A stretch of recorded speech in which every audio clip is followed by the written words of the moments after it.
Su çərşənbəniz mübarək.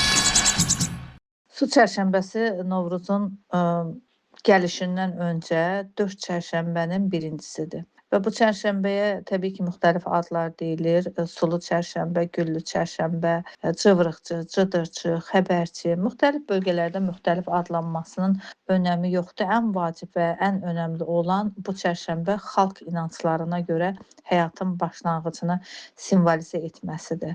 Və bununla bağlı əslində bilmədiyimiz bir çox məqamlar var. Su çərşənbəsi təkcə Novruz ənənəsi deyil ki, həm də qədim türklərin su kultu ilə bağlı olan bir anlayışdır və su müqəddəs sayılır, suya and içilir, suyun canlı olduğuna inanılır. Bu inanımlar Kitab-ı Dədə Qorqud dastanlarında da öz əksini tapır.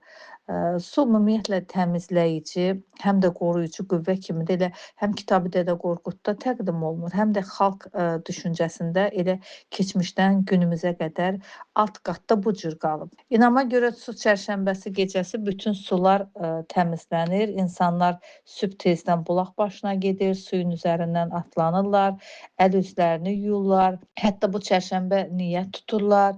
Bu sadəcə gigiyenik bir akt olaraq deyil, həm də insanın ruhani təmizlənməsinə gətirib çıxarır. Ruhən, daxilən insan təmizlənmək istəyir. Və axar suda təbii ki, keçmiş dönəmlərdə su çərşənbəsi günü axar suya bu da yenə xalq inancından və su kultundan bağlı olan bir məsələdir ki, axar suya tüpürməzlər, suyu çirkləndirməzlər, suya mundar bir şey atmazlar və suya bəddua etməzlər. Bu əslində suya hörmətsizlik sayılır və suyun bu cür hallar suda həm də günah sayılır. Çünki su həm də biz dedik ki, ilahi başlanğıc kimi də hesab olunur. Bölgələrə görə axşam vaxtı su qabına üzük və ya başqa əşya ataraq fal açarmışlar keçmiş dövrlərdə.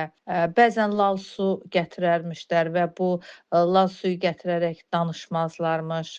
Danışanın özünün niyyətinin hasil olmayacağına gətirib çıxarır və bu su ilə bağlı təbii ki, gedib gətirdikləri su ilə evdəkilərin üzünə su çiləmə edərdilər ki, onları ağırlıqdan da təmizləsinlər.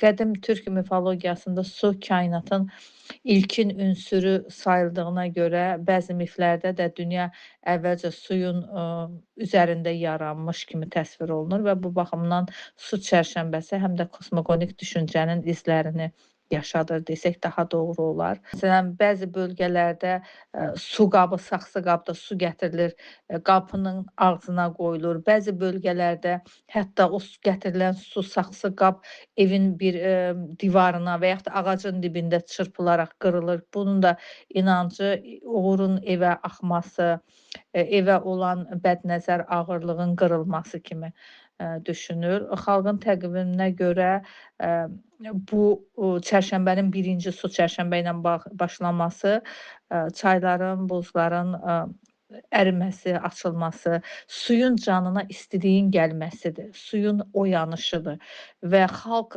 günümüzə qədər də bu oyanışa inanır. Bu da həm də yazın gəlişinin ilk əlaməti olaraq sayılır. Novruz öncəsi qeyd etdiyimiz bu 4 müqəddəs çərşənbənin su çərşənbəsi xalq təfəkküründə həyatın başlanğıcı kimi qəbul olunduğuna görə, qədim inama görə də kainat əvvəlcə sudan yaranır, su saflığın, təmizliyin və diriliyin rəmzi olaraq da xalq bunu hər zaman öz inam gücündə də saxlamağı bacarır. Su təmizləyər, su aydınlıq gətirər deyərlər. El arasında belə bir dua var. Hətta bəzi insanlara qabağından duru su axsın kimi dualar edərlər. Bir qıza elçi düşəndə, bir qıza göz qoyanda, kimdənsə soruşanda sudan, aydan arı, sudan duru deyərlər. Bir insanın təmizliyini, paklığını onun su qədər təmiz olduğuna, qabaqdakına isbat etmək istəyirlər və təbiətimiz, torpağımız bundan sonra daha da ruzlu, bərəkətli olacaq. O qədər də insanlarımızın ailəsinə ruzlu, bərəkətli deyirəm. Su gəldi. Çaylara, bulaqlara, göllərə, çöllərə, dənizlərə, bəndlərə su gəldi. Ellərə, obalara, evlərə, yuvalara.